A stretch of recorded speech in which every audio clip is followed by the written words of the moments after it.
सत कबीर की दया अत आदरणीय गरीबदास साहेब जी की अमृतवाणी मंगलाचरण। गरीब नमो नमो सत पुरुष को नमस्कार गुरु की नहीं, सुर नर मनजन साधुआ संतो सर्वस दे नहीं। सतगुरु साहेब संत सब दंडो तुम प्रणाम, आगे पीछे मध्य हुए तिनको जहाँ कुर्बान। नराकार निर्विषम काल जाल व बंधनम, निर्लेपम निज निर्गुणम अकल अनुबेषुंडनम। सोहम सुरति समाप्तम सकल समाना निर्तल, उज्ज्वल हिरंबर हर दमंबे पर वह अथा है, वार पार नहीं मध्यतम। अनाहद मंत्र सुखसलाद मंत्र, अजोख मंत्र बेसुन मंत्र, निर्वाण मंत्र थीर है। आदि मंत्र युगादि मंत्र, अजल अभंगी मंत्र, सदा सत्संगी मंत्र, लौलीन मंत्र गैर गंभीर है। सोहम सुभान मंत्र, अगम अनुराग मंत्र, निर्भय अडोल मंत्र, निर्गुण निर्बंध मंत्र, निश्चर मंत्र नेक है। गैबी गुलजार मंत्र, निर्भय निराधार मंत्र, सुमरत सुकृत मंत्र, अगमी अबंच मंत्र, अदली मंत्र अलेख है। फजलम फराक मंत्र, बिन रसना गुणलाप मंत्र, झिलमिल जहूर मंत्र, सर्वंग भरपूर मंत्र, सैलान मंत्र सार है। निरंकार गरक मंत्र, तेज पुंज परख मंत्र, अदली अबंध मंत्र, अजप्पा निरसंद मंत्र, अविगत अनहद मंत्र, दिल में दीदार है। वाणी विनोद मंत्र, आनंद असोद मंत्र, कुर्सी करार मंत्र, अनबय उचार मंत्र, उज्ज्वल मंत्र अलेख है। साहिब सतराम मंत्र, साई निकाम मंत्र, पारक प्रकाश मंत्र, हीरंबर हुलास मंत्र, मौले मलार मंत्र, पलक बीज खलक है। कौन ब्रह्मा का पिता है, कौन विष्णु की माँ, शंकर का दादा कौन है, हमको दे बता। यह जानने के लिए कृपया सुनिए जगत गुरु तत्वदर्शी संत रामपाल जी महाराज के। अस्ति घोड़े अर्थ पाल की, ये ताजी घाल हमें हेल रे। सूर्य होकर शीस कटा लावे, शीस कटावे लावत है तन सेल रे। एक पुन्नी एक पापी आया, एक है सोम दलेल रे। गरीबदास एक सतनाम भजन बिन सब ही जम की जेल रे। अब कोई तो कुछ नाम, कोई ओम भगवते वासुदेव, ओम नमः वासुदेव भगवत, कोई ओम नमः शिवाय, कोई कुछ है, कोई हरे राम राधे श्याम सीताराम राधे राधे श्याम मिला दे है, कोई अकाल मूर्त सब स्वरूपी राम सतपुरख, कोई ओंकार निरंजन सतपुरख सोहम सतनाम। ये निरे गपोड़ पेल रखे, इनमें कोई मंत्र मोक्ष का नहीं है। कोई हंस जाप करता है, कोई परमात्मा से ज्ञान चुरा कर कहता है सो बाहर छोड़ हम अंदर ले, सो हम के दो हिस्से कर दिए, और तेरा गजब वही हो। अब गोली बंदूक में डालकर चलानी होती है, और कोई ने होगा बंदूक ने ऐसे फेंक दे और गोली नून फेंक दे, दो हिस्से कर दे इनके। नहीं, सोहम शब्द किसी भी सदग्रंथ में नहीं है। परमात्मा कहते हैं सोहम शब्द हम जग में लाए, और सार शब्द हमने गुप्त छिपाया। एक सतनाम बनता है ओम तत्, दो शब्दों के मेल से, दो मंत्रों के मेल से। ओम ब्रह्म का जाप है, और वो तत् जो है पर ब्रह्म, इस ब्रह्म का जाप है, पर ब्रह्म का। ओम ब्रह्म का जाप है और तत् पर ब्रह्म का जाप है, वो सांकेतिक है। तो इन दोनों के मेल से सतनाम बनता है। जिनको सतनाम प्राप्त हो चुका है वो समझ जाते हैं संकेत को। और तीसरा जो सत शब्द है, ये तीसरा इसके साथ मिलकर के ये पूरा मंत्र बन जाता है ओम तत्सत। नामा छिपा ओम तारी, पीछे सोहम भेद विचारी। सार शब्द पाया जद लोई, आवागमन बहुर ना होई। कहते हैं नामदेव जी पहले ओम ही जाप करते थे केवल, और फिर उनको जो परमात्मा आकर के संत रूप में मिले उनको समझाया, तो फिर उन्होंने उस दूसरे मंत्र का विचार आया, वो जाप लिया, सतनाम जाप किया। फिर सार शब्द पाया जद लोई, आवागमन बहुर नहीं हुई। और यही मंत्र जो सतनाम है, 2 अक्षर का होता है, उसी का जाप गुरु नानक देव जी किया करते थे। और सार नाम गुरु नानक देव जी को परमात्मा ने बिल्कुल अंतिम अक्षरों में दिया और फिर कहा था कि आप अपनी बैठकर भक्ति करो। तो परमात्मा से परिचित होने के बाद 12 वर्ष तक आदरणीय नानक साहिब जी पूरे देश देश में घूमकर उस परमात्मा की महिमा गाया करते थे। फिर प्रभु उनको फिर मिले और आकर कहा कि आप अपना बैठकर भक्ति करो, इस ज्ञान को अभी छुपा के रखना, किसी को बताना नहीं, इस मंत्र को। अब जैसे आपको दिखाते हैं, अब ये दास तो ये नाम हमारे गुरुदेव से प्राप्त था, हम पहले ही दिया करते थे, लेकिन सदग्रंथों ने प्रमाणित कर दिया तो जन साधारण ये विश्वास कर लेगा कि जो संत जी नाम देते ये ओके है और तभी भक्ति पर लगा जाएगा। ये बार बार आपको प्रमाण दिखाएंगे और हर बार प्रत्येक बार में इस सत्संग सथल में भक्त आत्मा बदलती रहती है। तो उन सबको ये अनमोल खजाना सब तक पहुंचाना है, जिससे दृढ़ता होगी कि जो नाम संत जी देते हैं ये अनमोल है, अनादि है, इसका कोई विकल्प नहीं है। यही के लिए एक मंत्र है जिससे मोक्ष होगा। ये देखिएगा, नानक साहिब जी परमात्मा से परिचित हुए और उनके साथ एक बालाजी और मर्दाना जी 2 शिष्य रहते थे। उनके द्वारा जो उनके साथ श्री नानक साहिब जी से वार्ता हुई वो श्री बालाजी ने लिपिबद्ध की और वो पूरे पवित्र सिख समाज में इसको एक बहुत ही प्रमाणित ग्रंथ माना जाता है। ये देखना, ओम सतगुरु प्रसादी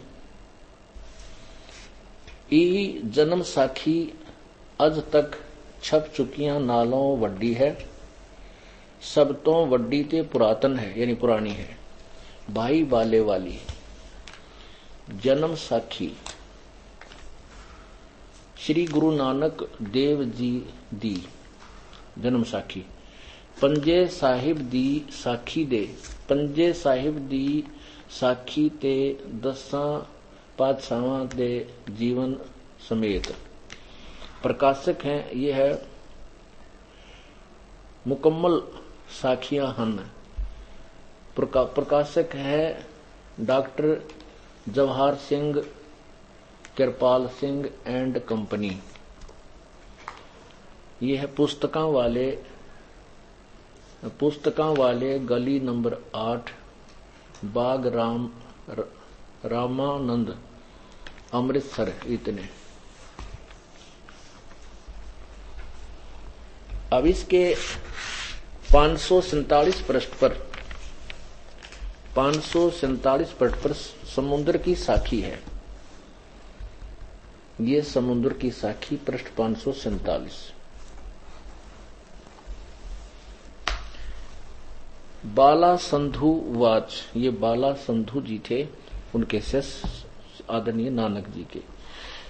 ताते हे गुरु अंगद जी, गुरु अंगद जी को सुना रहे हैं। ताते हे गुरु अंगद जी, जद गुरु नानक जी अजीते पासों विद्या होए, ता मर्दाने ने कहा सच्चे पातशाह जी असा समुंदर ता वेखिया पर लंका ना देखी। जिथे रामचंद्र जी चढ़ाई कीती है ता गुरु नानक जी कहा चलो चलो भाई बाला ते मर्दाना, तुहानू रंज नहीं करना। अखी मीटो ते अखी मीट के खोलिया ताम्र समुद्र दे कंडे समुद्र के किनारे जाई खड़े होए ते आखन लगे बाला ते मर्दाना, मेरे पीछे पीछे चले आओ। मुखों वाहेगुरु वाहेगुरु कहिंदे आओ ते अगे अगे गुरु जी जावण ते पीछे बाला ते मर्दाना जावण। ता मर्दाने विचार कीती कि गुरु नानक देव जी ओम सोहम जपदे जांदे ता हन। ता मर्दाना भी ओम सोहम लगा जपण ते लगा गोते खावण। जहां गुरु नानक जी देखन ता मर्दाना गोते खांदा है, ता गुरु नानक जी कहा मर्दाना गुरु दी करनी वल नहीं वेखना, गुरु दे वचना पर चलना चाहिए। तू मर्दाना उहे आख जो असा आख्या है, ता मर्दाना फिर लगा वाहे गुरु कहन, ता फिर चल जल ऊपर उसे तरह तुरन लगा। अब ये दास क्या सिद्ध करना चाहता है कि ये जो नाम था वास्तविक मंत्र परमात्मा ने कहा था कि अभी किसी को नहीं बताना। अब फिर समय आएगा, बिचली पीढ़ी आएगी, क्योंकि उस समय जब परमात्मा कबीर जी प्रकट हुए थे और नानक जी आदि इनके साथ थे, उस समय अनएजुकेशन बहुत थी और केवल सदग्रंथ जो थे ये संस्कृत में थे, और संस्कृत के पढ़ने का अधिकार केवल एक ब्राह्मण वर्ग को था, दूसरों को नहीं था। इसलिए ब्राह्मण वर्ग ने ही शास्त्रों को जैसा समझा आगे जनता को समझाया, और वो के समझाई बाप के समक्ष है, उन्हें ABC का भी ज्ञान नहीं था। यदि उस समय परमात्मा और उनके अनुयायी जैसे उनके साक्षात्कार किए हुए महापुरुष श्री नानक जी, श्री संत गरीबदास जी, दादू साहेब आदि, यदि ये उस समय संघर्ष ज्यादा करते तो ये ज्ञान कोई नहीं समझता और ये नाम एकाधे का हाथ लग जाते, और कुछ नहीं, वो भी चतुर लोगों के। तो वो चतुर लोग जो होते हैं वो चातुर लोग होते हैं ना, वो चातुर लोग चातुर प्राणी चोर हैं, मूड मुग्ध हैं, ठोठ है, और संतों के निकाम के उनके दे गलजोट है। कि वो चतुर प्राणी हैं जो गुरु बन बैठे नकली, और वो उल्टी सुल्टी पट्टी पढ़ा के उन शिष्यों को अपने पीछे लगा रहे हैं। अब वो कहते हैं वो चातुर प्राणी तो चोर हैं, उनको पता है कि तुम ज्ञान गलत प्रचार कर, पता लग गया हमारे ज्ञान के चांदने में, अब भी वो हार स्वीकार नहीं कर रहे हैं, वो तो है चोर। और जो उनके उन अज्ञानियों की इतने प्रमाण देखकर भी उन्हीं के पीछे चिपट रहे हैं, तो वो मूढ़ है, ठोठ। फिर परमात्मा कहते हैं वो भक्ति योग है नहीं, वो तो वहीं पड़े रहे तो बढ़िया है, वो उन न जोग्य हैं कि चातुर प्राणी चोर हैं, मूड मुग्ध हैं, ठोठ, ये संता के नहीं काम के, इनके दे गलजोट। अब तो नानक साहब उस समय संस्कृत का पढ़ने वाले केवल ब्राह्मण वर्ग ही अलाउड था, दूसरे किसी को नहीं पढ़ने देते थे, शोर मचा देते थे, विघ्न तार देते थे। एक यहाँ कड़ौली गांव है खरकोदे के पास, हरियाणा में कड़ौली। उस कड़ौली गांव का एक जाट का यानी किसान का पुत्र अच्छा होनहार था, तो उसने उसके मन में उमंग उठी, भाई सारे सदग्रंथ जो है संस्कृत में लिखे हुए, और संस्कृत भी हम भी पढ़ ले, संस्कृत में भी पढ़ ले, और उस वेदों इन सब सदग्रंथों को फिर अनुवाद करके और निष्काम भाव से बगैर किसी लालच के मैं पढ़ कर सुनाऊं सबने। तो उसने इस उद्देश्य से उसने पता लगे किया भी कैसे प्रवेश पाया जावे काशी विद्यापीठ में। तो उसको पता चला कि वहां तो केवल ब्राह्मण ही उसमें प्रवेश पा सकते हैं। तो उसने क्या किया, अपने नंबरदार से, अनपढ़ नंबरदार होते थे, नंबरदार उसमें सरपंच भी कम होया करते, नंबरदार ही विशेष होते थे। तो अपने गांव के मुखिया से उसने लिखवा, अब आप लिख लिया और उस पर लिखवा लिया कि ये ब्राह्मण जाति से संबंध रखता है, इसका ये नाम है। वो निश्चल दास नाम था उसका, निश्चल। उसने उस प्रमाण पत्र के आधार से काशी विद्यापीठ में प्रवेश पा लिया, और इतना होनहार था कि प्रत्येक कक्षा में प्रत्येक वर्ष वो फर्स्ट आवे। वहां का जो हेड यानी मुख्य प्राध्यापक था, प्रिंसिपल, उसका उससे बहुत लगाव हो गया, भी बहुत अच्छा बेटा है। और वहां पढ़ने वाले का उद्देश्य यही होता था कि वो बाहर जाके समाज में ज्यादा पैसे कमाओगा। जो घना संस्कृत बोलना जानता है वो ज्यादा कमाई करेगा, लोगों को गुमराह कर करके, और खूब धनवान हो जाएगा। तो जब वो बच्चा निश्चल दास जी अपनी पूरी शिक्षा कर ली तब वो चलने का विचार करने किया और प्राध्यापक से आज्ञा मांगने के लिए गया कि गुरुदेव मुझे आशीर्वाद दो, आपका बेटा, आपका बच्चा अपने जीवन में सफल हो और इस शिक्षा का लाभ मैं जनसाधारण तक पहुंचाऊं। तो उसके लड़की बयान की हो रही थी उस प्रिंसिपल के। उसने सोची इतना होनहार बेटा है, लड़का है, क्यों ना इसके साथ मैं अपनी लड़की का ब्याह कर दूं। ये तो बहुत गुना दुनिया ने में पैसे कमाएगा, बड़ा अच्छा बोलता है, संस्कृत भी अच्छी सीख ली है। तब उसने कहा बेटा गुरु दक्षिणा नहीं दोगे क्या? कहा जी देंगे। ने बोला वचनबद्ध हो जा। जी हो गया, बांगो क्या आप क्या दे सकता हूं मैं आपको कि आप मेरी लड़की से शादी कर लो। अब वो फंस गया धर्म संकट में। अब उसने सच्ची बतानी पड़ी। अगर शादी करूंगा घर के कुटेंगे, उड़ा ब्राह्मण है वो, फिर एक लाठी ठाओगे एक धरेंगे, यानी बात बिगड़ेगी। तो उसने स्पष्ट बता दिया कि गुरुदेव मैं आपको एक सच्चाई बताना चाहता हूं, मैं ब्राह्मण नहीं, मैं तो जाट के घर जन्म है मेरा, और मेरे मन में यह उमंग उठी थी कि मैं संस्कृत भाषा को पढ़ूं और इन सदग्रंथों को जनसाधारण तक निष्काम भाव से समझाऊं। तो वही वो प्रिंसिपल लाल पीला हो गया। उसने 25 गालियां दी, श्राप दे दिया।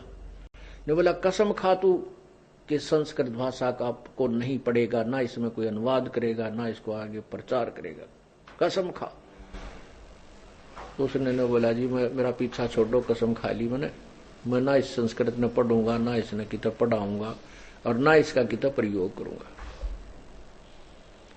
फिर उसने दादू पंथ में, निश्चल दास जी ने दादू पंथ में, या जो कबीर साहब से परिचित हुए थे दादू जी, उस आदरणीय दादू साहब के पंथ को स्वीकार किया।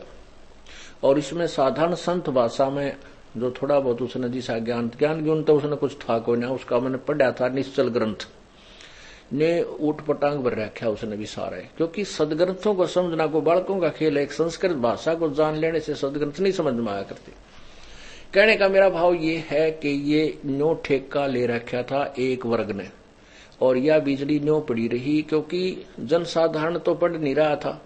और वो जो कह देते थे गीता में ऐसा लिखा है, वेदों में ऐसा लिखा है, पुराणों में ऐसा लिखा, तो हमारे जैसे जो पूर्वज थे हमारे अनपढ़, उन्हें सारी स्वीकार करनी पड़ी कि भी ये शिक्षित आदमी है, विद्वान पुरुष है, ये संस्कृत बोल रहा है। पहले संस्कृत बोलने वाले की वैल्यू बहुत घटी थी, जैसे वर्तमान में इंग्लिश बोलनी की है।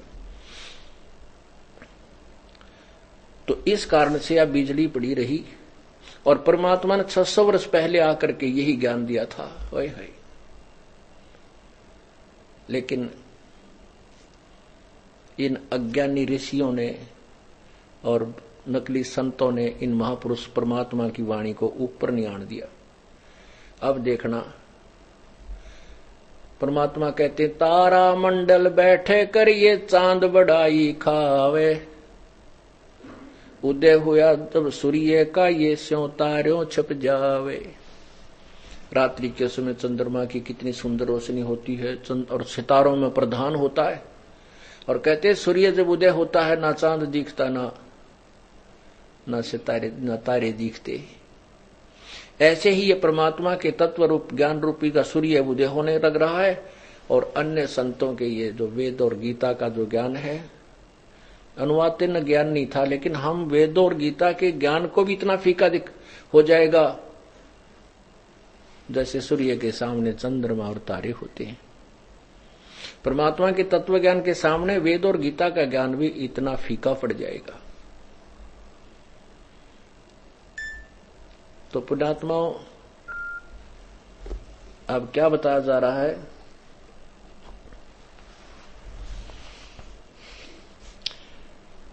एक पापी एक पुण्य आया, एक है सोम दलेल रे, गरीबदास एक सतनाम भजन बिन सभी जम की जेल रे। सुर नर मुनि जन 33 करोड़ी, बंदे सभी निरंजन डोरी। एक तो पाप करनिया और एक पुण्य करने वाला शास्त्र विरुद्ध साधक, कहते दोनों काल की जेल में, पुण्य करने वाला भी और पाप करने वाला भी। क्योंकि पुण्य किया उसने कुछ तो स्वर्ग में खा लिया या फिर कितने। अब देखो पुण्यात्माओं, ये तत्व ज्ञान है, इसमें हर पहलू पर विचार दिया जाता है। अब एक तरफ तो हम कहते हैं कि जो तुम दान करते हो, जैसे किसी चीटी में आटा डालते हो, पक्षियों को दाने डालते हो, कहीं भंडारे करके आते हो, ये तुम्हारा व्यर्थ है। क्यों? गुरु बिन माला फेरते हैं, गुरु बिन देते दान, गुरु बिन दोनों निष्फल हैं, चाहे पूछो वेद पुराण। और फिर ये भी कहते हैं कि भी जैसा कर्म जो करता है उसका फल अवश्य मिलता है। तो ये दोगला सा ज्ञान महसूस होता है। नहीं, ये बिल्कुल एक तरफा ज्ञान है। कैसे? कि जैसे कोई परम संत मिला नहीं, नकली संतों को गुरु बनाओ चाहे मत बनाओ, वो दान जो करते हैं उनके माध्यम से, जैसे किसी ने गंगा पर भंडारा कर दिया, कि कोई कुत्तों को रोटी डाल देता है, कोई पक्षियों को दाने या पानी वगैरह, दाने व पानी डाल देता है, अब इसका भी उसको फल मिलेगा, लेकिन वो फल बहुत व्यर्थ होगा। इसलिए हम कहते हैं वो ऐसे दान करना बिल्कुल गलत है, व्यर्थ है। कैसे?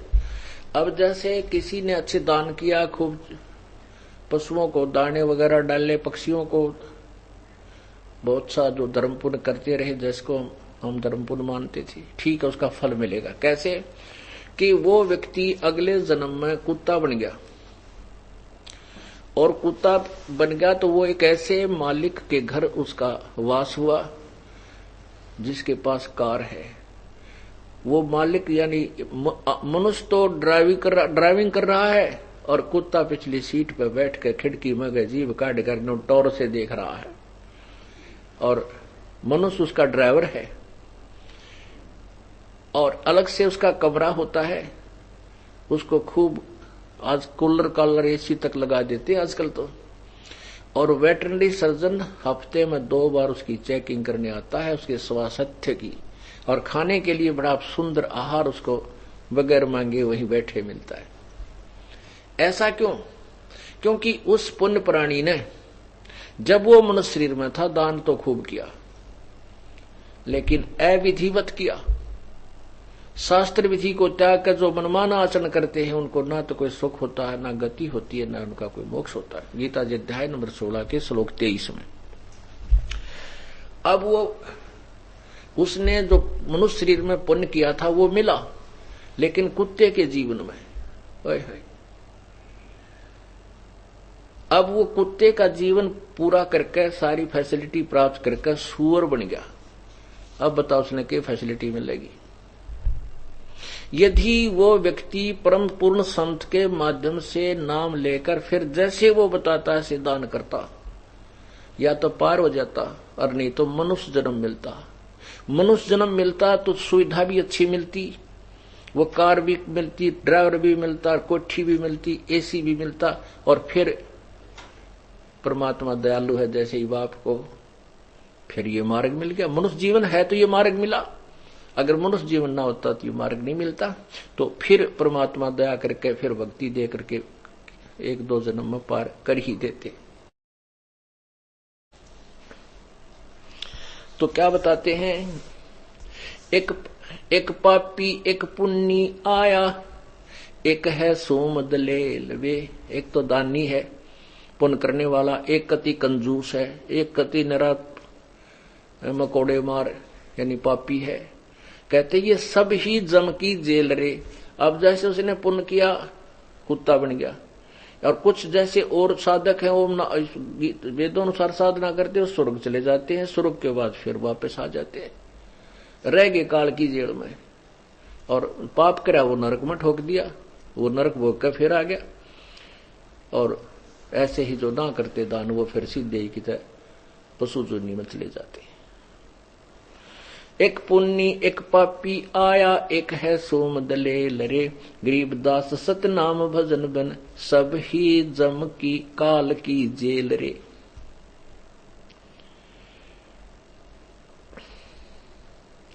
मन माणिक लहर समंदरे, मुरजीवा नगसी पन सायर। वो निर्मल आनंद कंदरे, मन माणिक लहर समंदरे, मुरजीवा नग सीपन सायर, वो निर्मल आनंद कंदरे। भाई मोती मुक्ता दर्शत नाही, यो जग है सब अंदरे, दिखत के तो नैन चसम है, इनका फेरा मोतिया बंदरे। मोती मुक्ता दर्शत नाही, ये जग है सब अंदरे, दिखत के तो नैन चसम है, यो फेरा मोतिया बंदरे।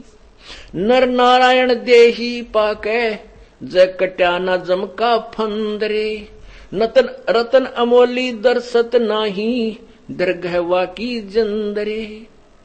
मन माणिक लहर समंदरे, मुरजीवा नग सीपन सायर, वो निर्मल आनंद कंदरे। भाई पूर्ण ब्रह्म रटे अविनाशी, पूर्ण ब्रह्म रते अविनाशी, जो भजन करें उस गोविंदरे। भाव भक्ति जा हृदय होई, फिर क्या कर है सुरपति इंद्रे। भाई 184 इंद्री कर्म ना लगे लगारम, जो भजन करे निर्द्वंद्रे। गरीबदास जग कीर्ति होगी, जब लग सूरज चंद्रे। अब क्या बताते हैं, ओए होए। मन माणिक लहर समंदरे, मुरजीवा नग सीपन सायर, वो निर्मल आनंद कंदरे। के उस परम पिता परमात्मा का जो विशेष ज्ञान है, वो बहुत ही समुद्र की तरह गहरा है, और उस समुद्र से लाल प्राप्त करने वाले को बहुत ही थोड़ा सा प्रयत्न करना पड़ता है, उसमें गोते लगाने पड़ते हैं, और वही लाल की फिर मुट्ठी भरकर लाता है। और ये जो है ना कि इनको कोई ज्ञान है, जो दूसरे संत ऋषि महर्षि और ब्रह्मा विष्णु महेश तक भी कोरा अज्ञान ढो रहे हैं। अब कबीर साहब कहते हैं, भाई साच कहूं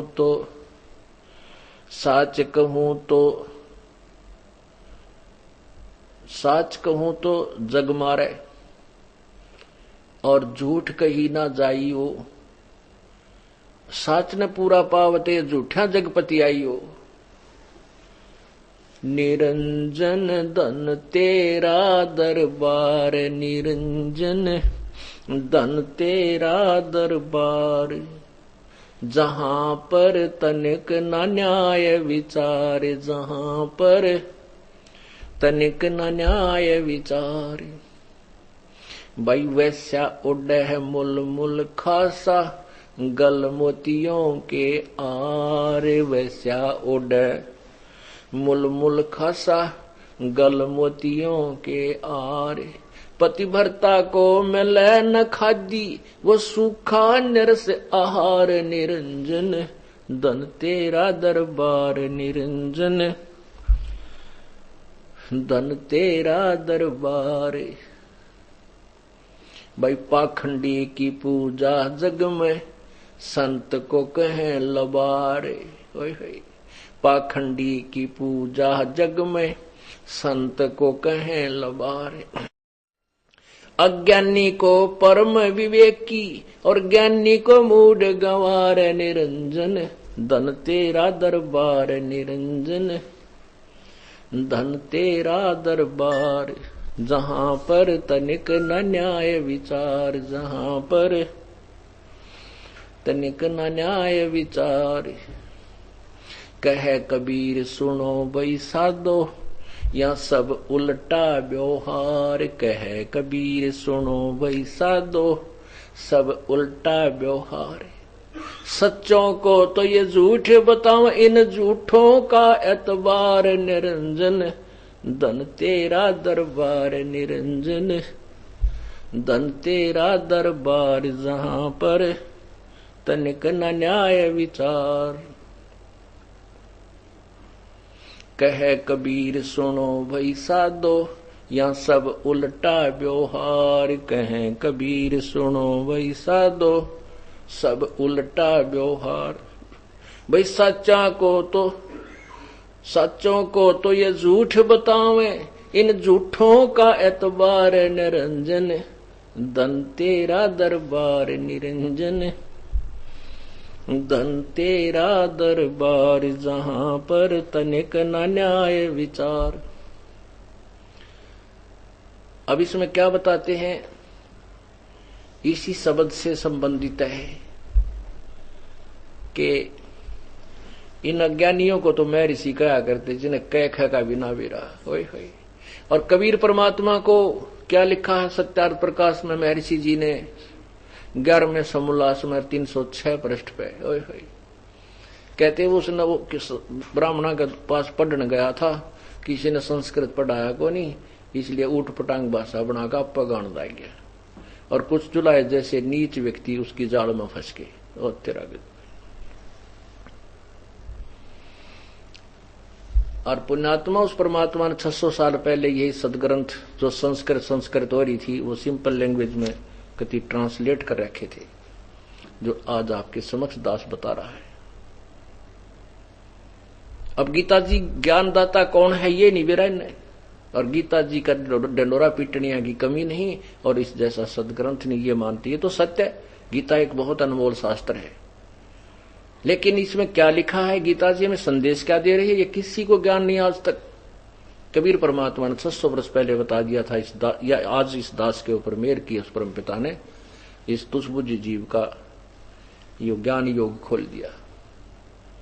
उस परम पिता के आड़ में उसी की रोशनी से दास आपको ये सदग्रंथों को कति न खोल कर धर रहा दिखा रहा है।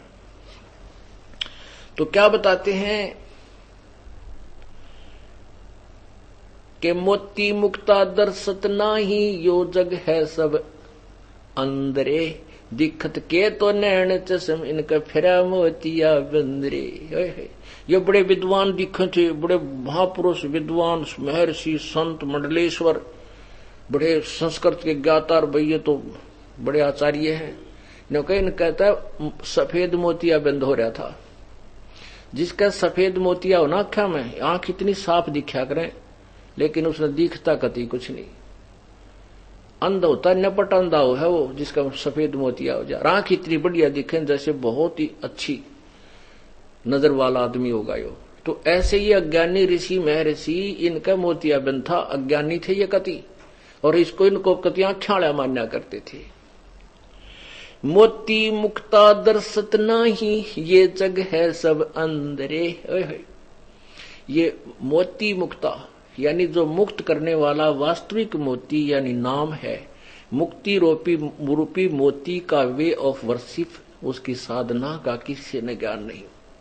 ये जग है सब अंधरे यानी ज्ञान रूपी अंधे हैं। टोटली केवल उन संतों को छोड़कर जो परमात्मा से परिचित हुए, जिस पर परमात्मा ने मेहर की कबीर साहब ने, और अपना सतलोक सचखंड दिखाकर वापस छोड़ा, उन्होंने तो मालिक का समर्थन किया उस वाणी का, और गवाह बड़े हैं कबीर परमेश्वर के। और उसके अतिरिक्त सभी कति अज्ञानी थे।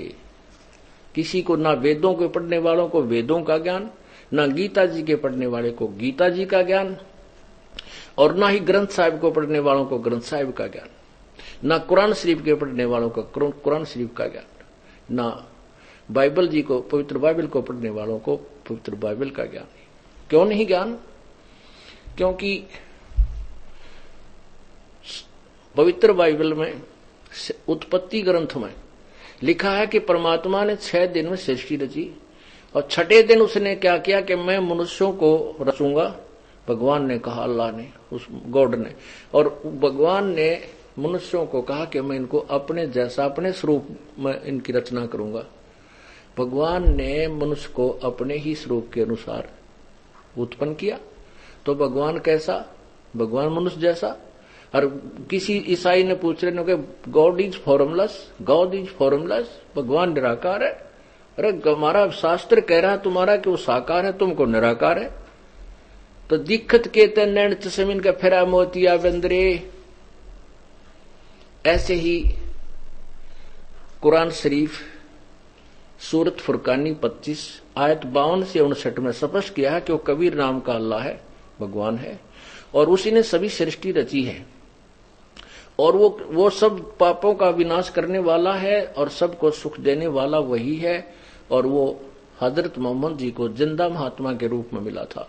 उसके विषय में कहा कि वो जिंदा महात्मा के रूप में जो तुझे मिला था वो पूर्ण परमात्मा है, वो कबीर अल्लाह है, और वो जिसने 6 दिन में सृष्टि रची, 7वें दिन तख्त पर जा विराजा, उसकी खबर किसी बाखबर से पूछ देखो।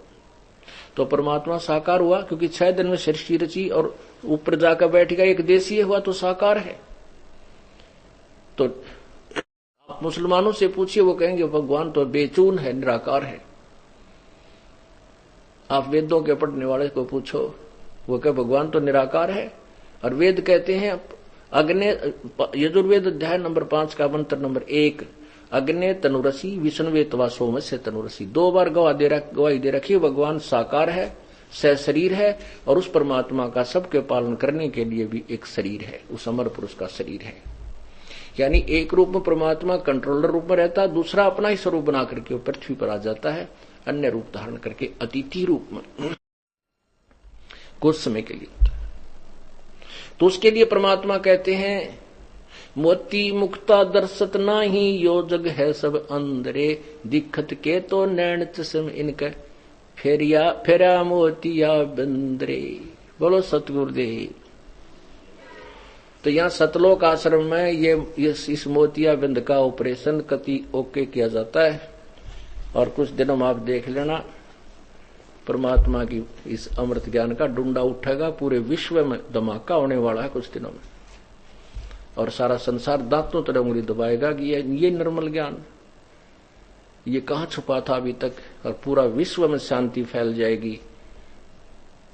फिर हम एकदम शांत होंगे, आपसी झगड़े मिट जाएंगे।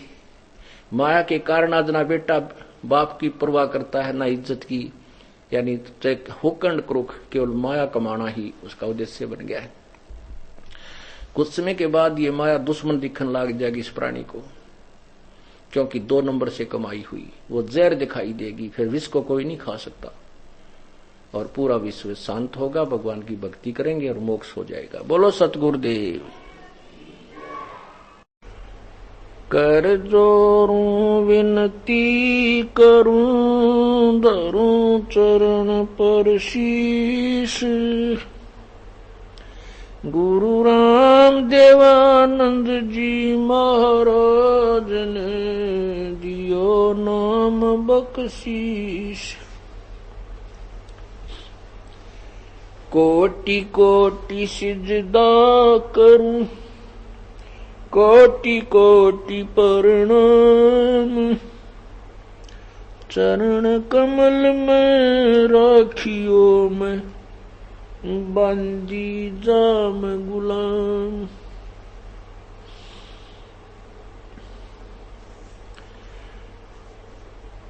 जय इब कै सतगुरु मिले,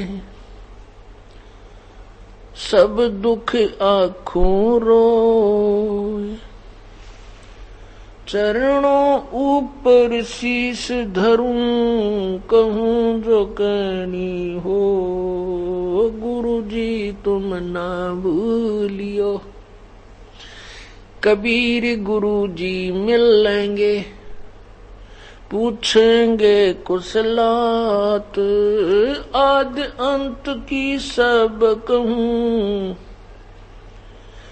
अपने दिल की बात, गुरु जी तुम ना भूलियो। चाहे लाख लोग मिल जाएं, हमसे तुमको बहुत हैं, तुमसे हमको नहीं। तुम्हारे विसारे क्या बने, किसकी शरण में जाऊं, शिव बिरंच मुनि नारदो, तिनके हृदय न समाऊं, अवगुण किए तो बहुत की। परमात्मा की कथा सुनो, परमात्मा की कथा की चर्चा करो। इसके अतिरिक्त जो भी बातें करते हो, सुनते हो, वह सब व्यर्थ है। ऐसे ही आध्यात्मिक वीडियो देखने के लिए हमारे चैनल विश्व विजेता संत रामपाल जी महाराज को